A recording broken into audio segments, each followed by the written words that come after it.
কাজী কাবিলনামায় যখন টাকার পরিমাপ লিখছিল, হঠাৎ মেয়েটি কাজীর কাছ থেকে কাগজ কলম নিয়ে বলে উঠল, আমার কাবিলনামায় টাকার পরিমাপ আমিই লিখব। আমি যা লিখব আমাকে তাই দিতে হবে।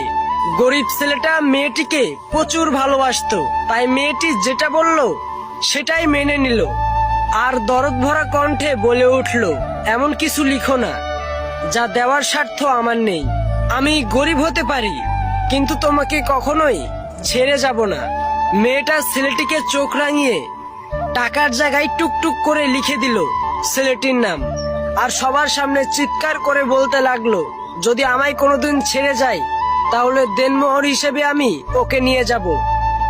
আজ কান খুলে শুনে রাখুন সবাই, প্রতিটি স্বামী স্ত্রীর সম্পর্ক বেঁচে থাকে বিশ্বাস আর ভালোবাসায়। আর আজকের সমাজে তো দেনমোহরকেই বেশি প্রাধান্য দেওয়া হয়। টাকাওয়ালা ছেলে দেখেই মেয়েকে